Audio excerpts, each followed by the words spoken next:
उत्सव कथाएं चैनल में आपका खूब खूब स्वागत है। आज हम श्री गीता जी के 10वें अध्याय का पठन प्रारंभ करते हैं। श्री भगवान बोले, हे महाबाहो, फिर भी मेरे परम रहस्य और प्रभावयुक्त वचन को सुन, जिसे मैं तुझे अतिशय प्रेम रखने वालों के लिए हित की इच्छा से कहूँगा। मेरी उत्पत्ति को अर्थात लीला से प्रकट होने को न देवता लोग जानते हैं न महर्षि जन जानते हैं, क्योंकि मैं सब प्रकार से देवताओं का और महर्षियों का भी आदि कारण हूँ। जो मुझको अजन्मा अर्थात वास्तव में जन्म रहित अनादि और लोकों का महान ईश्वर तत्व से जानता है, वह मनुष्यों में ज्ञानवान पुरुष संपूर्ण पापों से मुक्त हो जाता है।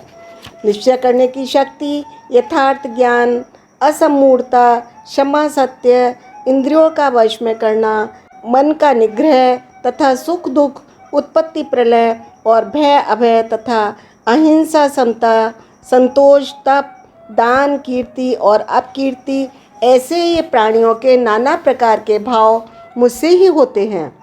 7 महर्षि जन, 4 उनसे भी पूर्व में होने वाले सनकादि तथा स्वयंभू अर्थात 14 मनु, ये मुझ में भाव वाले सबके सब मेरे संकल्प से उत्पन्न हुए हैं, जिनकी संसार में यह संपूर्ण प्रजा है।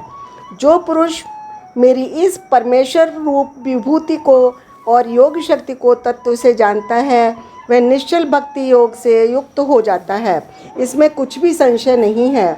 मैं वासुदेव ही संपूर्ण जगत की उत्पत्ति का कारण हूँ और मुझसे ये सब जगत चेष्टा करता है। इस प्रकार समझकर श्रद्धा और भक्ति से युक्त बुद्धिमान भक्तजन मुझ परमेश्वर को ही निरंतर भजते हैं।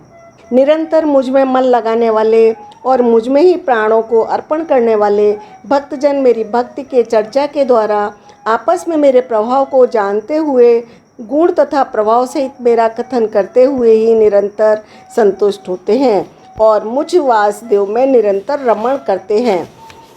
उन निरंतर मेरे ध्यान आदि में लगे हुए और प्रेम पूर्वक भजने वाले भक्तों को मैं वह तत्व ज्ञान रूप योग देता हूँ, जिससे वे मुझको ही प्राप्त होते हैं। हे अर्जुन, उनके ऊपर अनुग्रह करने के लिए उनके अंतःकरण में स्थित हुआ मैं स्वयं ही उनके अज्ञान जनित अंधकार को प्रकाश में तत्व ज्ञान दीपक के द्वारा नष्ट कर देता हूँ।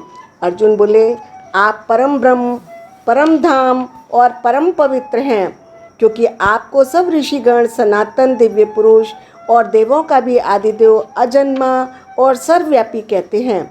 वैसे ही देवर्षि नारद और असित और देवल ऋषि तथा महर्षि व्यास भी कहते हैं, और आप भी मेरे प्रति कहते हैं। हे केशव, जो कुछ भी मेरे प्रति आप कहते हैं, इस सब को मैं सत्य मानता हूँ। हे भगवान, आपकी लीला में स्वरूप को न तो दानव जानते हैं और न देवता जानते हैं। मैं भूतों को उत्पन्न करने वाले, हे भूतों के ईश्वर, हे देवों के देव, हे जगत के स्वामी, हे पुरुषोत्तम, आप स्वयं ही अपने से अपने को जानते हैं। इसलिए आप ही उन अपनी दिव्य विभूतियों को संपूर्णता से कहने में समर्थ हैं, जिन विभूतियों के द्वारा आप इन सब लोगों को व्याप्त करके स्थित हैं। हे योगेश्वर, मैं किस प्रकार निरंतर चिंतन करता हुआ आपको जानूं, और हे भगवान, आप किन किन भावों में मेरे द्वारा चिंतन करने योग्य हैं। हे जनार्दन, अपनी योग शक्ति को और विभूति को फिर से विस्तार पूर्वक कहिए, क्योंकि आपके अमृतमय वचनों को सुनते हुए मेरी तृप्ति नहीं होती, अर्थात सुनने की उत्कंठा बनी ही रहती है। श्री भगवान बोले, हे कुरुश्रेष्ठ, जब मैं मेरी जो दिव्य विभूतियाँ हैं उनके लिए प्रधानता से कहूँगा, क्योंकि मेरे विस्तार का अंत नहीं है। हे अर्जुन, मैं सब भूतों के हृदय में स्थित सबके आत्मा हूँ। संपूर्ण भूतों का आदि मध्य अंत भी मैं ही हूँ। मैं अदिति के 12 पुत्रों में विष्णु और ज्योतियों में किरण वाला सूर्य हूँ। मैं 49 वायु देवताओं का तेज और नक्षत्रों का अधिपति चंद्रमा हूँ।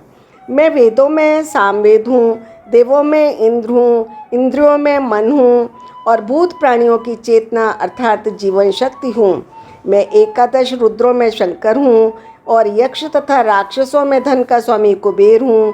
मैं 8 वसुओं में अग्नि हूँ और शिखर वाले पर्वतों में सुमेरु पर्वत हूँ। आज का पठन संपन्न हुआ। राधे राधे।